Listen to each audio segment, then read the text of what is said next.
Hai, pecinta alam. Pernah dengar sungai di bawah laut?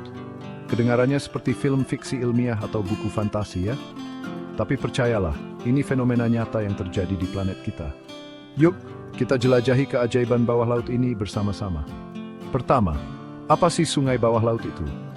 Ini bukan sungai seperti yang biasa kita lihat di darat. Sungai bawah laut terbentuk karena air yang lebih asin dan berat mengalir di bawah air laut yang lebih ringan. Air yang lebih padat ini mengalir di dasar laut, membentuk aliran yang mirip sungai. Fenomena menarik ini disebut sungai bawah laut.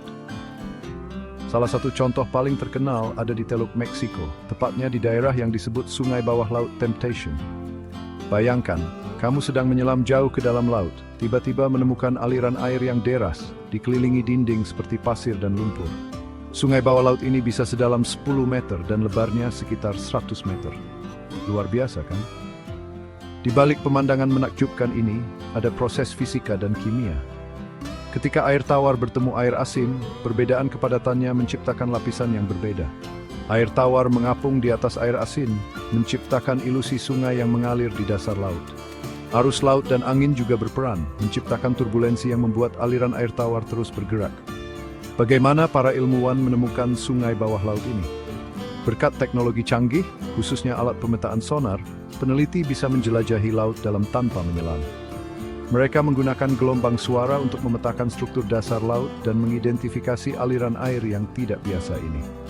Hasilnya, gambar yang menakjubkan, seperti sungai dengan tebing di sekitarnya. Sungai bawah laut tidak hanya indah, tapi juga penting bagi ekosistem. Aliran air tawar membawa nutrisi penting bagi kehidupan laut. Ini menyediakan habitat bagi berbagai ikan dan makhluk laut lain yang bergantung pada kondisi lingkungan tertentu. Jadi sungai ini bukan hanya menarik bagi penyelam dan peneliti, tapi juga penting untuk menjaga keseimbangan ekosistem laut. Selain Teluk Meksiko, fenomena ini juga ada di Laut Hitam dan lepas pantai Brasil. Setiap lokasi punya ciri khas, tergantung kadar garam air dan kondisi geologis setempat. Misalnya, di Laut Hitam, ada sungai bawah laut yang mengalir dari sungai besar yang bermuara ke laut, membuat daerah tersebut kaya mineral. Nah, kalau kamu merencanakan perjalanan menyelam, pertimbangkan tempat-tempat ini. Menyelam di sungai bawah laut pasti akan menjadi pengalaman yang tak terlupakan. Melihat fenomena alam langka ini dari dekat pasti akan membuatmu kagum. Menjelajahi sungai bawah laut tidak hanya menarik, tapi juga mendidik. Dari memahami proses fisika hingga mengenal kehidupan laut yang bergantung pada ekosistem ini, banyak yang bisa dipelajari. Siapa sangka di bawah ombak yang tenang, tersimpan dunia penuh misteri dan keajaiban. Jadi, lain kali kamu melihat laut, ingatlah ada banyak hal yang terjadi di bawah permukaan. Setiap ombak yang menyentuh pantai ada cerita yang menunggu untuk dikisahkan, termasuk sungai yang mengalir di dasar laut.